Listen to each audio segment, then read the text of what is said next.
RRB NTPC exam 18 अगस्त 2025 shift 1 में पूछे गए GK GS. So first question है, कौन सा विटामिन वसा में घुलनशील होता है? तो ये है विटामिन ए डी ई के, जिसका ट्रिक है कीड़ा, KEDA। और अगर आपसे पूछा जाए कि पानी में घुलनशील विटामिन कौन सा है, तो ये है विटामिन बी और विटामिन सी।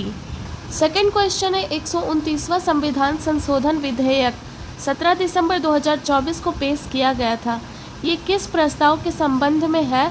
तो ये एकल राष्ट्र और एक चुनाव के प्रस्ताव से संबंधित है। थर्ड क्वेश्चन है, पालक में कौन सा वर्णक पाया जाता है? तो पालक में मुख्य रूप से क्लोरोफिल पाया जाता है। इसमें कैरोटीन और जैथोफिल भी पाए जाते हैं, लेकिन सबसे अधिक मात्रा में क्लोरोफिल पाया जाता है।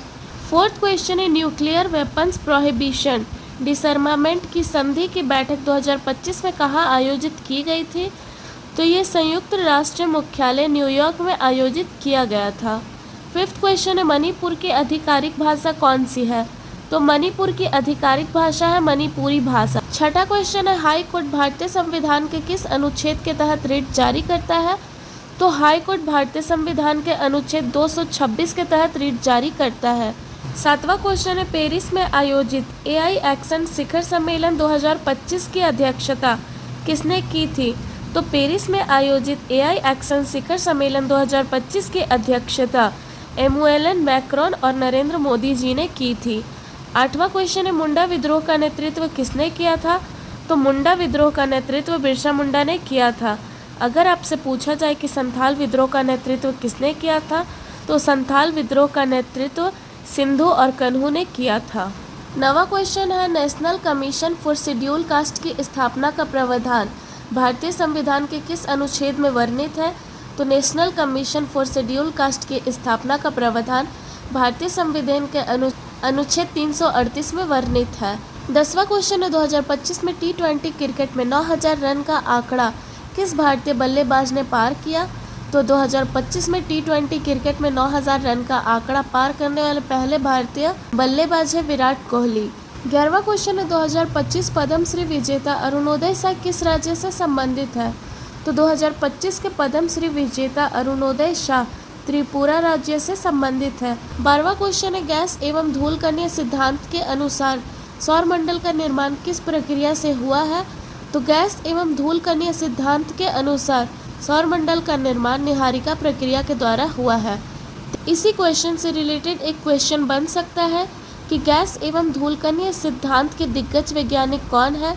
तो यह है इमैनुअल कांत और पियरे सिमोन लाप्लास। 14वां क्वेश्चन है, IAS, IPS और अन्य सभी अखिल भारतीय सेवाओं को एक साथ एकीकृत किस वर्ष में किया गया था? तो IAS, IPS और अन्य सभी अखिल भारतीय सेवाओं को एक साथ एकीकृत 1951 में किया गया था। 15वां क्वेश्चन, मई 2025 में भारत के मुख्य न्यायाधीश कौन बने? तो मई 2025 में भारत के मुख्य न्यायाधीश है VR गवई। 16वां क्वेश्चन है, आधुनिक हिंदी साहित्य और रंगमंच का जनक किसे माना जाता है? तो आधुनिक हिंदी साहित्य और रंगमंच का जनक भारतेंदु हरिश्चंद्र को माना जाता है। 17वां क्वेश्चन है, पंचायत में महिलाओं के लिए कितने प्रतिशत सीट आरक्षित किए गई है? तो पंचायत में महिलाओं के लिए पंचायत की कुल सीटों का 1/3 यानी कि 33% सीटें आरक्षित की गई है।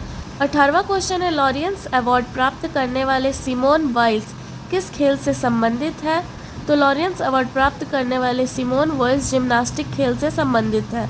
19वां क्वेश्चन है, वैदिक काल में बनाए गए चारों वेदों में मुख्य रूप से किसका वर्णन मिलता है? तो वैदिक काल में बनाए गए 4 वेद हैं, ऋग्वेद, यजुर्वेद, अथर्ववेद और सामवेद। इन चारों में मुख्य रूप से मंत्रों का वर्णन मिलता है। 20वां क्वेश्चन है, मुख्यतः वन्य जीव अभयारण्य क्यों बनाए जाते हैं?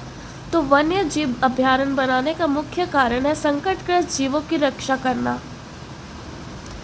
21वां क्वेश्चन है, रेल परिवहन की अपेक्षा सड़क परिवहन अधिक उपयोगी क्यों माना जाता है? तो रेल परिवहन की अपेक्षा सड़क परिवहन अधिक उपयोगी इसलिए माना जाता है क्योंकि दूर दराज क्षेत्रों तक कनेक्शन के लिए हमेशा उपस्थित होता है। 22वां क्वेश्चन है, फराजी आंदोलन क्यों हुआ था? तो फराजी आंदोलन जमींदारों के अत्याचार के खिलाफ और धार्मिक सुधार के लिए किया गया था। 23वां क्वेश्चन है, केंद्र और राज्यों के बीच करों के वितरण का सुझाव किसके द्वारा दिया गया था? तो केंद्र और राज्यों के बीच करों के वितरण का सुझाव वित्त आयोग के द्वारा दिया गया था। 24वां क्वेश्चन है, भारतीय विश्वविद्यालयों में अंग्रेजों के समय में कब प्रतिबंध लगाया गया था? तो भारतीय विश्वविद्यालय में अंग्रेजों के समय 1854 में प्रतिबंध लगाए गए थे। 25वां क्वेश्चन है, 1925 में क्वांटम सिद्धांत पर आधारित कौन से वैज्ञानिक ने महत्वपूर्ण योगदान दिया था? तो ये है बर्नर हाइजेनबर्ग। 26वां क्वेश्चन है, कंप्यूटर में फाइल को कॉपी पेस्ट करने के लिए किस शॉर्टकट की का उपयोग किया जाता है? तो कंप्यूटर में फाइल को कॉपी पेस्ट करने के लिए Ctrl+V शॉर्टकट की का यूज़ किया जाता है। अगर आपसे पूछा जाए कि फाइल को कॉपी करने के लिए किस शॉर्टकट का उपयोग किया जाता है, तो Ctrl+C का यूज़ कॉपी करने के लिए किया जाता है और Ctrl+X का उपयोग कट करने के लिए किया जाता है। 22वां क्वेश्चन है, इतिहास में भुक्ति के प्रमुख को क्या कहा जाता है? तो इतिहास में भुक्ति के प्रमुख को उपरिक कहा जाता है। 28वां क्वेश्चन है, लाइन ऑफ एक्चुअल कंट्रोल विवाद भारत और किस देश के साथ हुआ? तो लाइन ऑफ एक्चुअल कंट्रोल विवाद भारत और चीन के साथ हुआ। 29वां क्वेश्चन है, उत्तर भारत के मैदान में कौन सी मिट्टी पाई जाती है? तो उत्तर भारत के मैदान में जलोढ़ मिट्टी पाई जाती है।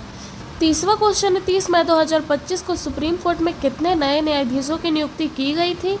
तो 30 मई 2025 को सुप्रीम कोर्ट में 3 नए न्यायाधीशों की नियुक्ति की गई, जिसमें है NV अंजेरिया, विजय बिश्नोई और AS चंदूरकर। 31वां क्वेश्चन है, दक्कन के पठार का पूर्वी भाग कौन बनाता है?